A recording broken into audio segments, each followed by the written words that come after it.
مظهر جماله وعلى أصحابه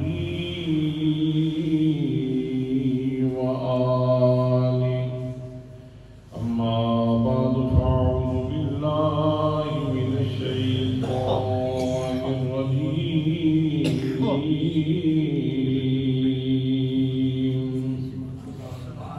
بسم الله الرحمن الرحيم ليس للإنسان إلا ما سعى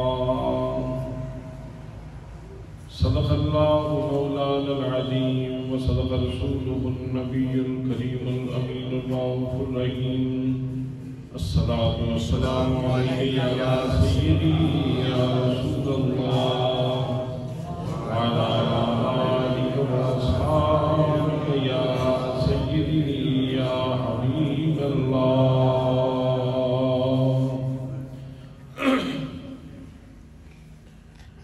بہت زیادہ عزت و تعظیم و تکریم کے لائق میرے محترم حاضرین و سامعین، آج کی یہ نور بدامہ سعادت محفل ختم شریف کے عنوان سے انعقاد پذیر ہے. اللہ کریم کی عنایت ہے کہ اس نے ہمیں اس لمحے بہت ساری سعادتیں عطا فرما رکھی ہیں. پہلی سعادت یہ ہے کہ ہم اللہ کے گھر میں موجود ہیں. مسجد اللہ کا گھر ہے اور میرے آقا کریم صلی اللہ تعالیٰ علیہ وسلم نے ارشاد فرمایا المؤمن فی المسجد کالسمک فی الماء، کہ مومن جب مسجد میں آ جاتا ہے تو اس کیف میں ڈوب جاتا ہے جیسے مچھلی پانی میں ہوتی ہے، اور اس کے اوپر اللہ کی تجلیات کا نور ہوتا ہے، اللہ کے کرم کی بارش ہوتی ہے. پہلا کرم یہ ہے کہ ہم اللہ کے گھر میں ہیں. یہ تو مکانی اعتبار سے ہے، اور اگر زمانی اعتبار سے دیکھیں تو ہم اس وقت ماہ رمضان کی گھڑیوں کے حساب میں ہیں. ہمارے ارد گرد ماہ رمضان کے اوقات ہیں، ماہ رمضان کی گھڑیاں ہیں. تو زمانی اعتبار سے بھی اللہ کریم نے ہمیں یہ خوبصورت تحفہ رمضان عطا فرما رکھا ہے. پھر تیسری سعادت یہ ہے کہ ہم اللہ کے گھر میں اللہ کا ذکر کرنے کے لیے اور سننے کے لیے اور اپنی زندگی میں کچھ تبدیلی لانے کے لیے یہاں موجود ہیں. اور ابھی چند ہی لمحوں کے بعد پھر وہ وقت آئے گا کہ جب اللہ کے ایک حکم کی تعبیر ہوگی، فریضہ ادا ہوگا اور افطاری کی سعادت بھی ہمیں یہاں حاصل ہوگی. دعا ہے کہ اللہ کریم ہماری سازی کو اپنی بارگاہ میں شرف قبولیت نصیب فرمائے، اور جن مرحومین کے ایثار ثواب کے لیے آج کی اس محفل کا انعقاد ہے، اللہ کریم ان کے درجات بلند فرمائے اور ان کی مغفرت فرمائے. برادران اسلام، اللہ کریم کی بہت ساری شانیں آپ کو قرآن مقدس میں ملتی ہیں. اگر آپ سارا قرآن مقدس پڑھیں تو بہت بڑی سعادت کی بات ہے، اور اگر سارا نہ بھی پڑھ سکیں تو آپ قرآن مقدس کھولیں گے تو اس کے گدے کے اوپر اللہ کریم کے اسماء گرامی لکھے ہوئے ہوں گے. اللہ کریم کا اسم گرامی ہے، اسم الجلالہ تو اللہ ہے جو اللہ کی ذات کے اوپر دلالت کرتا ہے. باقی اسماء صفاتی ہیں: الرحمن، الرحیم، الجواد، الجبار، القوی، الحج، القیوم. یہ جتنے اسماء گرامی ہیں یہ صرف نام نہیں ہیں، بلکہ ہر اللہ کریم کا اسم گرامی ہمارے لیے عطا کا ایک دروازہ ہے. الرحمن کا معنی ہے بہت زیادہ رحم فرمانے والا. کس کے اوپر؟ اللہ کی مخلوق کے اوپر. اور ہم کیا ہیں؟ ہم اللہ کی مخلوق ہیں. تو اس کا مطلب یہ ہے کہ اگر رحمان کی شان دیکھیں تو اس کی ڈوری بھی اس نے ہمارے ساتھ ہی بات کی. الرحیم، اس کی شان رحیم کو دیکھیں تو وہ بہت زیادہ رحم فرمانے والا ہے، تو کس کے اوپر؟ مخلوق کے اوپر، اور ہم مخلوق ہیں اور اس کے محبوب کی امت ہے۔ اللہ کریم جواد ہے، بہت زیادہ سخی ہے۔ جوادی کس کے اوپر فرماتا ہے؟ ہمارے اوپر جوادی فرماتا ہے، جود و کرم سے ہمیں نوازتا ہے۔ تو اس لیے یہ رسی بھی اللہ کریم نے کرم کی ہمارے ساتھ باندھ رکھی ہے۔ جبار ہے، جبار کا معنی ہے ٹوٹے ہوئے دلوں کو جوڑنے والا۔ انسان صدمات کا شکار ہو جاتا ہے، جب دل زخمی ہوتے ہیں تو اللہ کریم اپنے کرم سے اس کے زخموں کے اوپر، زخمی دل کے اوپر مرہم لگاتا ہے تو وہ زخمی دل کو جوڑ دیتا ہے۔ تو یہ شان ہے اللہ کریم کی شان جباری، ٹوٹے ہوئے دلوں کو جوڑنے والا۔ کس کے دل جوڑتا ہے؟ ہمارے دل جوڑتا ہے۔ یہ شان بھی اس نے ہمارے ساتھ تعلق کے ساتھ اپنی شان جباری کا اظہار کیا ہے۔ الحش زندہ ہے، اور کیسا زندہ ہے؟ القیوم، بذات خود قائم ہے اور باقی لوگوں کو قائم رکھنے والا ہے۔ کس کو قائم رکھنے والا ہے؟ اپنی مخلوق کو۔ جتنا عرصہ چاہتا ہے وہ اپنی مخلوق کو قائم رکھتا ہے۔ اس صفت کا تعلق بھی ہمارے ساتھ موجود ہے۔ سو جتنے اللہ کریم کے اسماء گرامی ہیں، ہر اسم گرامی اللہ کی عطا کا ایک خوبصورت دروازہ ہے۔ سبحان اللہ، سبحان اللہ۔ حضرات، ہم بے بس ہیں، ہم بے کس ہیں، ہم مجبور ہیں، ہم محتاج ہیں، ہم سائل ہیں، ہم منگتے ہیں، ہم اس کی بارگاہ میں سوال کرنے والے ہیں، لیکن اس نے عطا کا ایک دروازہ نہیں دیا، اس نے ہمیں عطا کے کئی دروازے عطا فرمایا۔ او میرے بندو، میں نے کتنے عطا کے دروازے کھول رکھے ہیں، میں نے کتنی اپنی صفات بیان کی ہے تیرے سامنے کہ فلاں اسم مبارک بھی میری عطا کا دروازہ ہے، فلاں اسم مبارک بھی میری عطا کا دروازہ ہے۔ تم یا رحیم پڑھو گے تو یہ اللہ کی رحمت کا اظہار ہے اور اللہ کریم کے ساتھ تعلق کا اظہار ہے۔ تم یا کریم پڑھو گے تو یہ بھی اللہ کے کرم کے ساتھ تعلق کا اظہار ہے۔ گویا مانگنے کے بہت زیادہ دروازے اللہ کریم نے عطا فرما رکھے۔ میرے دوستو، جب کوئی بھی بندہ اللہ کریم کے کسی اسم کے ساتھ اس کا ذکر کرتا ہے تو اللہ کریم اس دروازے سے اس کو خیرات عطا فرماتا ہے۔ پہلا کرم بندے کے اوپر، بندہ مومن کے اوپر یہ ہے کہ جب بندہ مومن کلمہ پڑھتا ہے تو اللہ کریم کے اس بندے کے اوپر اتنی مہربانی ہوتی ہے کہ اس کے سینے سے نور کا ایک دھاگا نکلتا ہے اور سینہ مصطفیٰ سے جڑ جاتا ہے، اس کو کنیکشن مل جاتا ہے، اس کے اوپر کرم ہو جاتا ہے۔ جیسے آپ کنیکشن لیتے ہو تو آپ کے گھر میں اجالا ہو جاتا ہے، روشنی ہو جاتی ہے۔ بجلی کا کنیکشن لے لیا، بلب جل گئے، گھر میں روشنی ہی روشنی ہو گئی، گھر میں چراغ ہو گیا۔ حضرات محترم، ایسے ہی جب آپ کلمہ پڑھتے ہیں تو کلمہ پڑھنے کے ساتھ مدینہ طیبہ سے آپ کا تعلق جڑ جاتا ہے، نبی کریم صلی اللہ تعالیٰ علیہ وسلم کے سینے سے تعلق ہو جاتا ہے۔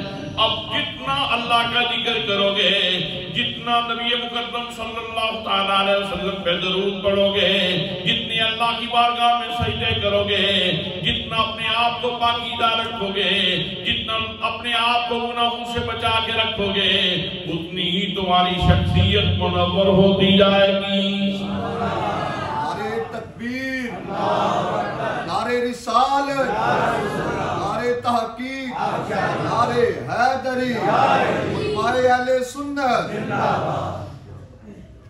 اللہ کریم ارشاد فرماتا ہے، من عمل صالحا من ذکر او انثی وهو مؤمن فلنحیینہ حیاتا طیبہ۔ فرمایا جو بھی صالح اعمال کرے، چاہے مرد ہو یا عورت، لیکن شرط یہ ہے کہ اس کے پاس ایمان کی دولت موجود ہو، اس کا کنیکشن سینہ مصطفیٰ سے جڑا ہوا ہو، تو ہم اس کو باقیدہ زندگی عطا فرماتے ہیں۔